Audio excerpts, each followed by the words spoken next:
আমাদের বানানো রুটিন কখনোই একদিন দুই দিনের বেশি লাস্টিং করে না। কেন করে না বলো তো? কারণ আমরা রুটিনটা বানাই হচ্ছে এরকমভাবে যে আমি রেগুলার 8 ঘন্টা পড়বো, মানে আমি অমুক জায়গা থেকে পড়ার টাইম বের করলাম, অমুক জায়গা থেকে পড়ার টাইম বের করলাম, দিয়ে বের করে করে আমি যেন 8টা আমাকে মিলাইতেই হবে বা 10 ঘন্টা আমার মিলাইতেই হবে, এরকম আমার চিন্তা থাকে আমার রুটিনের ভিতরে। বুঝছো? সে এই রুটিনগুলো অর্জনেও হয় না আসলে, এটাকে আমরা অর্জনীয় রুটিন বলছি না। অর্জনীয় রুটিন মানে কি? সাপোজ তোমাকে পুরো একটা উইকের জন্য তোমাকে মানে একটা উইকের ভিতরে তোমাকে ফিজিক্স কেমিস্ট্রি ম্যাথ বায়োলজি 2টা করে চ্যাপ্টার শেষ করতে হবে। 2টা করে চ্যাপ্টার শেষ করতে হবে প্রত্যেকটা লেকচার। তুমি এই কোর্সের ভিতরে দেখতে পাচ্ছ যে প্রত্যেকটারই ধরে নাও যে 2টা করে লেকচার আছে।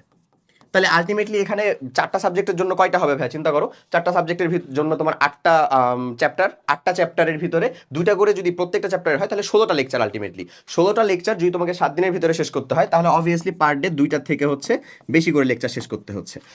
ওকে, এখন রিপিটেডলি তুমি নিশ্চয়ই একটা জিনিস দেখবা না। আর টোটাল একটা 24 ঘন্টার ভিতরে 2টা লেকচার দেখতে হবে 1 ঘন্টা বা 1 ঘন্টা 15 মিনিট 1.5 ঘন্টা করে, এটা কি খুব হার্ড কাজ? নিশ্চয়ই না। নিশ্চয়ই না। সো এইরকম ভাবে এই লেকচারটাকে ভাগ করে এখানে যে রুটিনটা দেওয়া আছে সেটাকে নিজের যে ডেইলি ওয়ার্ক ফ্লো, এই ওয়ার্ক ফ্লোর মধ্যে সুন্দর মতন বসিয়ে তুমি সেটাকে কাজে লাগাও।